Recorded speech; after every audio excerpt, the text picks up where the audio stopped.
మన ప్రభువును రక్షకుడైన యేసుక్రీస్తు నామమున శుభములు. కీర్తనల గ్రంథము 119 అధ్యాయము 113 వచనం. దావీదు కీర్తన 113 వచనము 119 అధ్యాయము. ద్విమనస్సుకులను నేను ద్వేషించుచున్నాను, నీ ధర్మశాస్త్రము నాకు ప్రీతికరము. దావీదు చెప్తున్న మాట, తన జీవితంలో తను చేస్తున్న పనిని చెప్తున్నాడు. ద్విమనస్సుకులను నేను ద్వేషిస్తున్నాను, దేవుని ధర్మశాస్త్రము నాకు ప్రీతికరం. అంటే ఇక్కడ ఈ వచనాన్ని మరొక విధంగా, దేవుని ధర్మశాస్త్రము నాకు ప్రీతికరము కనుక ద్విమనస్సుకులను నేను ద్వేషిస్తున్నాను అని దావీదు చెప్తున్న మాట. ఈ మాట మాట్లాడడంలోని ముఖ్య ఉద్దేశం, మానవుని స్వభావము అస్థిరమైనది, అది స్థిరత్వము లేని వైఖరి. ఆ వైఖరిని ద్వేషిస్తున్నాను అంటున్నాడు దావీదు. ఎందుకంటే నేను నీ ధర్మశాస్త్రాన్ని ప్రేమిస్తున్నాను. ద్విమనస్సుకులైతే దేవుని కోసం, మరలా అంతలోనే లోకములోని వాటి కోసం. రెండు మనస్సులని కలిగిన వారుగా, దేవునిలోనూ ఉంటూ లోకంలోనూ ఉంటూ, కొంచెం సేపేమో దేవుని కోసము, మరో కొంతసేపేమో లోకముల వాటి కోసం. అలాంటి వారు పరిపూర్ణంగా దేవుని ధర్మశాస్త్రాన్ని ప్రేమించలేరు. దేవుని వాక్యాన్ని స్వీకరిస్తారు కానీ అనుకరించే విధానంలో సందిగ్ధత. ఇది దావీదు ద్వేషించే యొక్క విధానం మనుషులని కాదు, కానీ ద్విమనస్సు ఎవరైతే కలిగి ఉంటున్నారో వారిని ద్వేషిస్తున్నాను. ఎందుకంటే నేను దేవుని ప్రేమిస్తున్నాను, దేవుని యొక్క ధర్మశాస్త్రం నాకు ప్రీతికరము కాబట్టి అని తన వివరణ తెలియజేస్తున్నాడు. ఇది మానవులమైన ప్రతి ఒక్కరిలో కూడా ఏదో ఒక సమయంలో, ఏదో ఒక సందర్భంలో ఎదుర్కొంటూనే ఉంటాం. ఇది స్థిరత్వం లేని ద్వంద్వ మనసు, ద్వంద్వ వైఖరి మరి కలిగిన మానవులం కనుక దావీదు మరి ఇంకొక మాటని తెలియజేస్తున్నాడు. అది దావీదు ద్వేషిస్తున్నానని తన జీవితంలో రాకుండా జాగ్రత్త పడుతున్నాడు. ఆ విషయాన్ని మనం 86వ కీర్తన, దావీదు గారు రాసిన కీర్తన 86వ అధ్యాయము 11వ వచనంలో అంటున్న మాటను చూస్తే,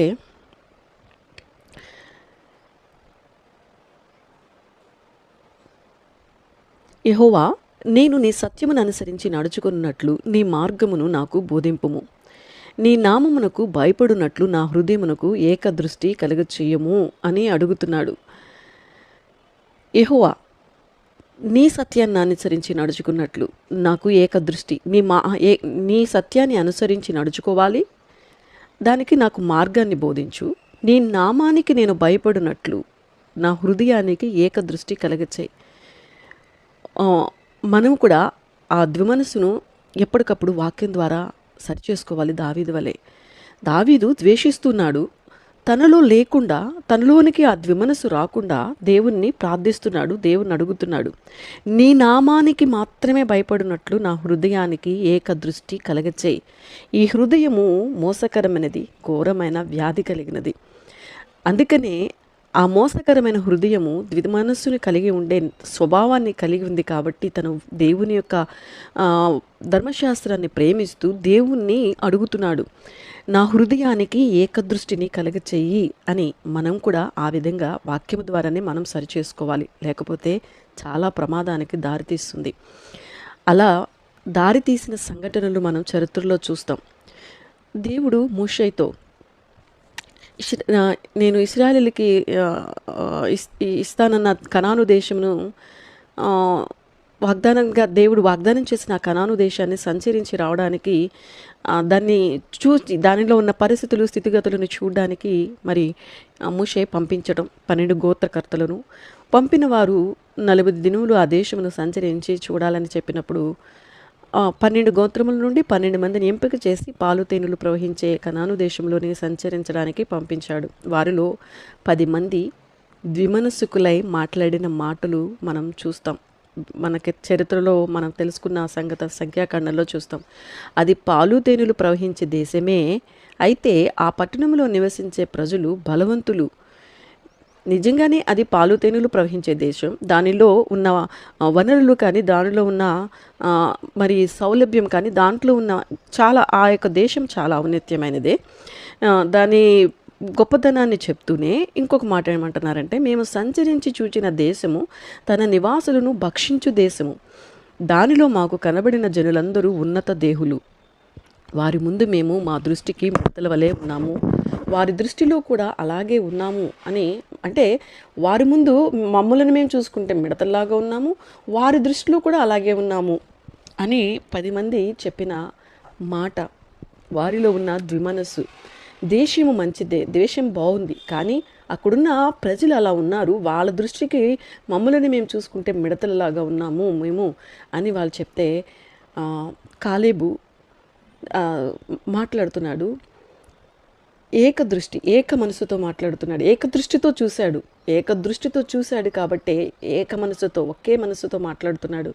కాలేబు, నిశ్చయముగా వెళతాము, దానిని స్వాధీనపరుచుకుంటాము, దానిని జయించడానికి మనకు శక్తి సరిపోతుంది అన్నాడు.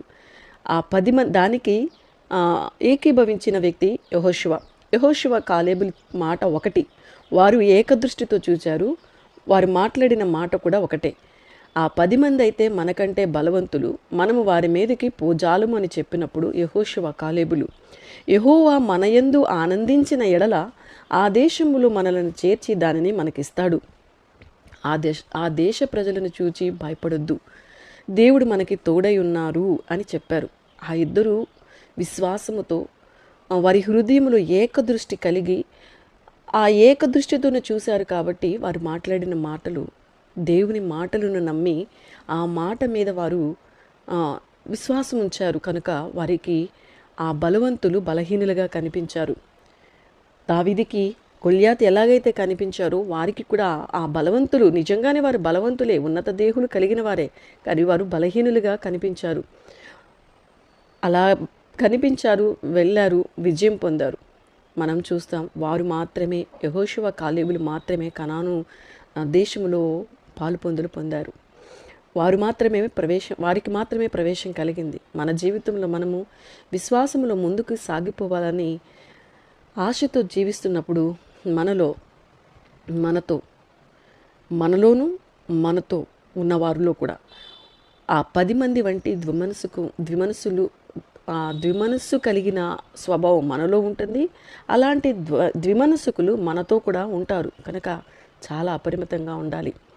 ఇది అక్కడ మనం జరిగిన సంఖ్యాకాండంలో జరిగే ఆ యొక్క చరిత్రని మనం చూస్తే మరొక సందర్భం యెహోషువ నాయకత్వంలో యెహోషువ నాయకత్వంలో జరిగిన ఒక్కొక్క సంఘటన మనం యెహోషువ మాటలు మాట్లాడుతున్నారు తన ప్రజలైన వారినంతటితో చేసిన చివరి ఉపదేశం యెహోషువ గ్రంథం 24వ అధ్యాయంలో చూస్తాం.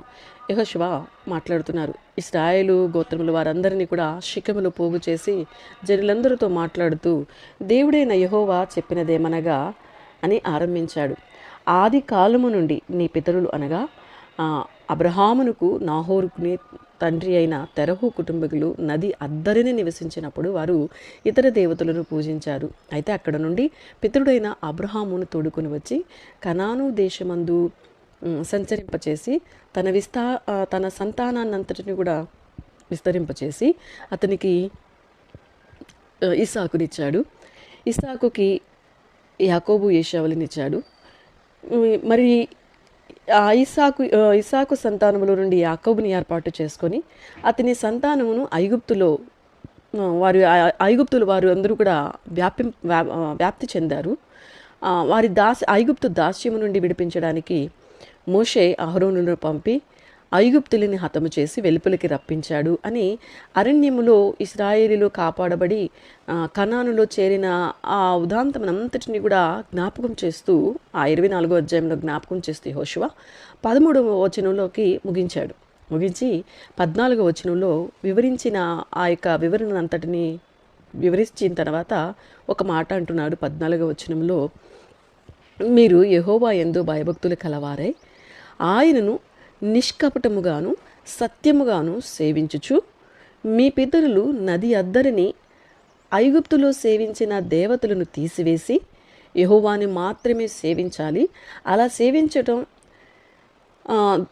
ఒకవేళ కీడుని తోచిన ఎడల మీరు అలా సేవించడం మీ దృష్టికి మీకు అది కీడుగా తోస్తే మీరు ఎవరిని సేవిస్తారో మీరే కోరుకోండి. మీరు ఎవరిని సేవించినా నేను నా ఇంటి వారు మాత్రం యెహోవానే సేవిస్తాము అని అక్కడ ప్రజలందరికీ కూడా చెప్పి యెహోవాని విసర్జించి ఇతర దేవతలను సేవించమని ప్రజలకి మేమైతే ఖచ్చితమైన తన యొక్క నిర్ణయాన్ని తెలియచేస్తున్నాడు. తను ఏది తీర్మానించుకున్నాడో తను ఆ యొక్క హృదయములో కలిగిన ఆ ఏక మనస్సుని ఆ యొక్క తన యొక్క నిర్ణయాన్ని తెలియచేస్తున్నాడు యెహోషువ. మీరు మీ ఇష్టం, మీరు ఎలా కోరుకుంటారో నాకు తెలియదు, కానీ నేను నా ఇంటి వారమును యెహోవాని సేవించాలని మేము తీర్మానించుకున్నామని స్పష్టంగా తెలియచేస్తున్నాడు. ప్రజలు యెహోవాని విసర్జించి ఇతర దేవతలను సేవించమని వాళ్ళు చెప్తే యెహోషువ మరల వారితో ఆయనను విసర్జించి అన్య దేవతలను సేవిస్తే మీకు మేలు చేయవాడే, ఒకవేళ మీరు దేవుణ్ణి, ఎందుకంటే ఇశ్రాయేలీయుల యొక్క స్వభావాన్ని యెహోషువ చూశాడు. అక్కడ మోషే సినాయి కొండ మీదకి వెళ్ళినప్పుడు వారు అహరోనుని మరి వాళ్ళు బలవంతం చేసి మాకు ఒక దేవతను చేయమని అడగడం, మరి వారు అడిగిన విధానం, అట్లా వారిని నడిపించిన యెహోషువకి వారి యొక్క మనస్తత్వం తెలుసు. కాబట్టి మీరు దేవుని విసర్జించి మళ్ళీ అన్య దేవతలను కనుక సేవిస్తే మీకు మేలు చేయాలి అనుకున్న దేవుడు మనసు తిప్పుకొని కీడు చేసి మమ్మల్ని క్షీణింపచేస్తాడు అని మరి హెచ్చరిస్తుంటే ప్రజలు కాదు, మేము యెహోవానే సేవిస్తామని వారి తీర్మానాన్ని చెప్తే యెహోషువ అంటున్నాడు, మిమ్మల్ని గూర్చి మీరే సాక్షులు అని వారితో చెప్తున్నాడు. ఎందుకు అలా చెప్పవలసిన పరిస్థితి వచ్చిందంటే వారి యొక్క ప్రవర్తనంతటినీ కూడా చూశాడు. ఆ ప్రజలు అన్య దేవతలను పూజించిన విధానం, మరి అక్కడ ఐగుప్తులు వారు నేర్చుకున్న పద్ధతులను అవలంబించి బయలుదేవతలను పూజిస్తున్నారు. కాబట్టే వారు దేవుని సేవిస్తూ దేవుని సేవిస్తున్నారు, వాటిని కూడా సేవిస్తున్నారు. కాబట్టే తన నిర్ణయాన్ని ప్రకటించవలసిన అవసరం అక్కడ వచ్చింది. వారిలో ఉన్న ద్వంద్వ వైఖరిని ఎత్తి చూపించి వారిని సరైన మార్గంలో నడిపించాడు యెహోషువ. ఆ కాలము తర్వాత మరలా దావీదు కాలం నాటికి అదే పరిస్థితులలో జనులు ఉన్నారు కనుక దావీదు ఇక్కడ ఆ మాటలు పలకవలసి వచ్చింది. దావీదు నాటి కాలము తర్వాత మరలా చూస్తే ఏలియా కాలం నాటికి ప్రజలు మరలా ఆ యొక్క ఇశ్రాయేలు ప్రజలు మరలా అలాంటి ద్విమనసుని కలిగి ఉన్నారు. జనులందరి దగ్గరికి వచ్చి ఏలియా మాట్లాడుతున్నాడు. మనందరికీ తెలిసిన సందర్భం అది. మొదటి రాజుల గ్రంథం 18వ అధ్యాయంలో చూస్తాం. బయలు ప్రవక్తలందరినీ పోగు చేసి ఆ బయలు దేవతలకి మ్రొక్కి మరి వారి విధానాన్ని అంతటి కూడా మనం అక్కడ చూస్తాము. ఏలియా జనులందరి దగ్గరికి వచ్చి వారితో చాలా కఠినమైన మాట ఏలియా మాట్లాడుతున్నాడు. ఎన్నాళ్ళు మట్టుకు మీరు రెండు తలంపుల మధ్య తడబడుచుందురు. యెహోవా దేవుడైతే ఆయనను అనుసరించండి, బయలుదేవుడైతే వారిని అనుసరించండి అని ప్రకటన చేయగా జనులు అతనితో ప్రత్యుత్తరముగా ఒక్క మాట అయినా పలకలేకపోయారు. ఎందుకంటే వారిలో ద్విమనసు ఉంది కాబట్టి. అది చూచిన ఏలియా వారిని హెచ్చరించినప్పుడు వారు మౌనంగా ఉండిపోయారు. ఆ యొక్క ద్వంద్వ వైఖరి, ఆ రెండు తలంపుల మధ్య ఎందుకు తడబడుతున్నారు అని మరి చాలా మరి కఠినమైన మాటలని వారిని ఎత్తి చూపిస్తూ మాట్లాడుతున్నాడు. వారి యొక్క స్వభావం ఎలా మారిపోయిందో, ఏలియా మారిపోయిన విధానాన్ని, ఏలియా చేసిన పని 450 మంది బయలు ప్రవక్తలను అక్కడ ఉన్నారు. వారందరికీ సవాలుగా నిలబడి తను నిలబడి బయలు ప్రవక్తలను హతమార్చి దేవుని దగ్గరికి ప్రార్థన చేసి, దేవా నీ సేవకుడినైన నా ఎడల నువ్వు ఈ విధంగా నేను చేస్తున్న కార్యం ఏదైతే ఉందో ఆ పనికి నీ తోడ్పాటు కావాలి అని దేవుని యొక్క సహాయాన్ని కోరి మరి ఏలియా చేసిన యొక్క ప్రార్థన కానీ ఆయన చేసిన విన్నపం కానీ మనం అక్కడ గమనిస్తాం. ఏలియా చేస్తున్న ప్రార్థన, యెహోవా అబ్రహాము, ఇస్సాకు, ఇశ్రాయేలుల దేవా, ఇశ్రాయేలుల మధ్య నీవు దేవుడివై ఉన్నావు, నేను నీ సేవకుడినై ఉన్నానని, ఈ కార్యములన్నీ నీ సెలవు చేత చేశానని ఈ దినమున కన్నపరచుము. 18వ అధ్యాయము 36వ వచనము మొదటి రాజుల గ్రంథం. మనం చూస్తున్నాం ఆ మాటని. యెహోవా ఆ ప్రార్థనని ఆలకించు, నీవే దేవుడివై ఉన్నావని, నీవు వారి హృదయములను నీ తట్టుకు తిరుగు చేయవలనని ఈ జనులకు తెలియనట్లుగా నా ప్రార్థన అంగీకరించు. అక్కడ బయలుదేవతల యొక్క సంహరణ, బయలుదేవతలు ప్రవక్తల యొక్క సంహరింపబడాలి. అలాగే ఈ జనులు తెలుసుకోవాలి, ఈ జనుల యొక్క హృదయము ఏ విధంగా రెండు తలంపులతో తడబడిపోతున్నారో వారి యొక్క తడబాటును, వారి యొక్క వారు హృదయాలు నీ తట్టు వారు అటు తట్టు తిరుగుతున్నాయి కనుక ఈ జనులకు తెలియాలి, నా ప్రార్థన అంగీకరించు అని అని ప్రార్థన చేస్తే, ఇలాగున ప్రార్థన చేయుచుండగా యెహోవా అగ్ని దిగి దహనబలి పశువులను కట్టెలను రాళ్లను ఉగ్గిని దహించి అక్కడ అక్కడ జరిగిన సందర్భం అంతా కూడా మనం చూస్తే దేవుడు ఆకాశము నుండి అగ్నిని దింపి ఏలియా చేసిన ప్రార్థనని అంగీకరించినట్లుగా అక్కడ చూపించటం, ఆ ప్రవక్తలందరూ కూడా అక్కడ హతమార్చబడడం, అది చూసిన జనులు యెహోవాయే దేవుడు, యెహోవా దేవుడేనే కేకలు వేయడం చూస్తున్నాం మనం. ఏది సత్యమో తాము దేనిని అనుసరించాలో మనమే నిర్ణయించుకోవాలి. ఆనాడు ఇశ్రాయేలు ప్రజలు మాత్రమే కాదు, కానీ నేటి కాలముందున మన యొక్క ప్రవర్తన ఇది ఆనాడు నుండి నేటి వరకు కూడా మనుషుల యొక్క ద్విమనస్సుని చూపిస్తున్నది. కాబట్టి మనం ఏది సత్యమో మనం దావీదు అందుకనే ప్రార్థన చేస్తూ అడుగుతున్నాడు, నేను నీ సత్యమును అనుసరించి నడుచుకున్నట్లు నాకు మార్గాన్ని బోధించు. నీ నామమునకు మాత్రమే నేను భయపడాలి. లోకములో ఎన్ని నామములు ఉన్నా ఆ నామములన్నిటికీ నేను భయపడటం కాదు, కానీ నీ నామమునకు మాత్రమే భయపడినట్లు నా హృదయమునకు ఏకదృష్టి కలగచేయము. ఈరోజు మనం నేర్చుకోవలసిన అంశం, ఈరోజు మనం నేర్చుకొని సరిదిద్దుకోవలసిన ఆ యొక్క అంశం అయితే మాత్రం ఇదే. ఆయన నామమునికి మాత్రమే మనం భయపడాలి. ఆ భయపడడానికి మన హృదయానికి ఏకదృష్టిని కలగచేయమని మనం దేవుని అడగాలి. సత్యవంతుడైన దేవునిని మనం తెలుసుకున్నాం కాబట్టి దేనిని అనుసరించాలో మనమే నిర్ణయించుకోవాలి. జీవితం గురించి అన్ని రకాల దృక్పథాలను అభిప్రాయాలను అంగీకరించడం అనేది విశాల హృదయంగా భావిస్తూ ఉంటారు లోకంలో, లేక విశ్వాసులుగా మన యొక్క జీవితాలలో కలిగిన యొక్క స్వభావం. కానీ ఏలియాకు ఏకైక దేవుడిగా ఉన్న, అద్వితీయ దేవుడిగా ఉన్న నిజ దేవునికి ఇది ఎట్టి పరిస్థితుల్లో కూడా పనికిరాదు, ఇష్టం లేని, అది కుదరదు. రెండు తలంపులు మధ్య తడబడడం అనేది ఏలియాకి నచ్చలేదు. ఎందుకు అనంటే ఏలియా అంటున్నాడు, నీ సేవకుడుని నేను. ఇక్కడ దావీదుకి నచ్చలేదు, ఎందుకంటే దావీదు ధర్మశాస్త్రాన్ని ప్రేమిస్తున్నాడు. కాబట్టి ఈరోజు మరి అద్వితీయుడైన దేవునిని తప్ప, ఆయన నామముని తప్ప మనము అలా వేరొక నామముని మనం చేయకూడదు. అలాగే వేరొక లోకములో ఉన్న వాటిని దేనిని కూడా చేయకూడదు. అదే మనకి చెప్తున్న మాట. బయలును పూజించడం అంటే నిజ దేవుణ్ణి తిరస్కరించటమే. ఈ విషయాన్ని ఏలియా ఖండితంగా చెప్తున్నాడు. నిజ దేవుని అనుసరించడం అంటే బయలుని బయటికి నెట్టడమే, ఆ యొక్క బయలు దేవతలను బయటికి నెట్టివేయడమే, తీసివేయడమే. ఈ రెండిటిని ఆచరించాలన్న ఇశ్రాయేలుల వారి యొక్క ప్రయత్నాన్ని వ్యర్థం చేశాడు. నేటి ప్రస్తుత పరిస్థితి ఇదే ఉంది నేటికి కూడా. ఎవరైతే యేసుక్రీస్తు యొక్క తండ్రి అయిన దేవుణ్ణి ఆరాధించాలనుకుంటున్నామో వారు ఇతర దేవుళ్ళుగా పెట్టుకున్న వాటిని తిరస్కరించాల్సిందే. మనము యేసుక్రీస్తు యందు విశ్వాసం ఉంచి మన తండ్రి అయిన దేవునిని మనం ఆరాధించడానికి మనం ఇష్టపడినప్పుడు వాటన్నిటిని కూడా తిరస్కరించవలసిందే. అదే విషయాన్ని ప్రభువైన యేసుక్రీస్తు వారు కూడా ఖచ్చితంగా తెలియచేస్తున్నారు. ఏ వ్యక్తి కూడా ఇద్దరు యజమానులని సేవించలేడు. అది మనం మత్తయి సువార్త 6:24 చూస్తున్నాం. ఎవడును ఇద్దరు యజమానులకు దాసుడుగా ఉండనేరుడు. అతడు ఒకరిని ద్వేషించి ఒకరిని ప్రేమించును, లేదా ఒకని పక్షముగా ఉండి ఒకరిని తృణీకరించును. మీరు దేవునికిని సిరికిని దాసులుగా నుండనేరరు. ప్రభువైన యేసుక్రీస్తు వారు సెలవిస్తున్న మాట. ఇద్దరు యజమానులకి ఒకే సమయంలో ఒకే విధంగా ఎవరు సేవ చేయలేరు. ఖచ్చితంగా ఒకరి పక్షం ఉండాలి, ఇంకొకరిని తృణీకరించాలి. అదే తెలియచేస్తున్నాడు. అతడు ఒకరికి మాత్రమే లోబడి ఉండగలడు, ఒకరికి మాత్రమే సేవ చేయగలడు.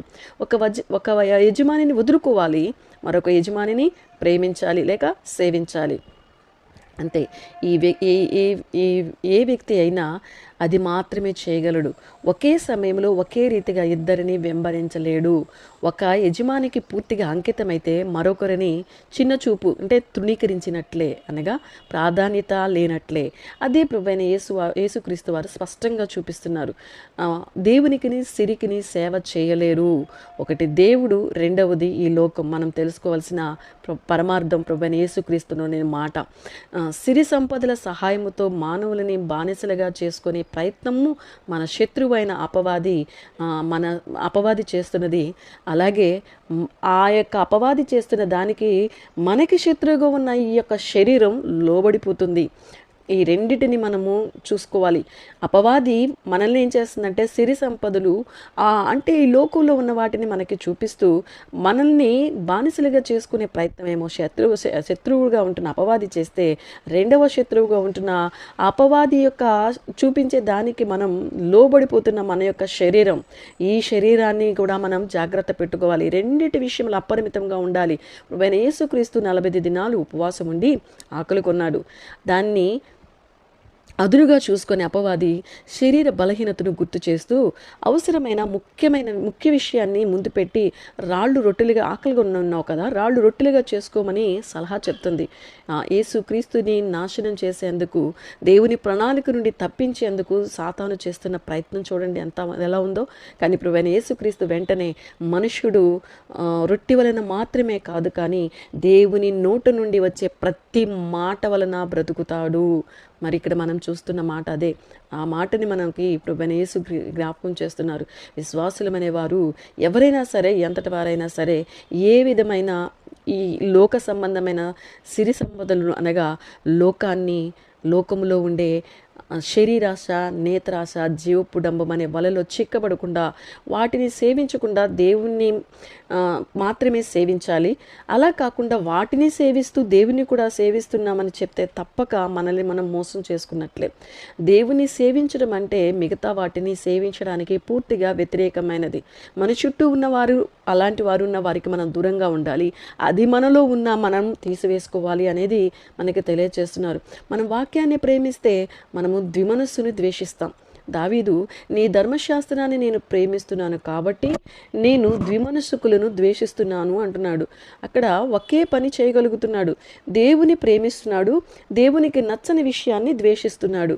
ఇది ఈరోజు మనం నేర్చుకుంటున్న అంశం. దావీదు కుమారుడిగా ఈ లోకమునికి వచ్చిన ప్రభువైన యేసుక్రీస్తు వారి నుండి కూడా మనం చూస్తున్న యొక్క సందర్భం, ఈ నేర్చుకుంటున్న ఈ మాట, దేవుని నోటి నుంచి వచ్చే ప్రతి మాట ఏ సందర్భంలోనైనా, ఎటువంటి పరిస్థితుల్లోనైనా స్థిరమైనదే.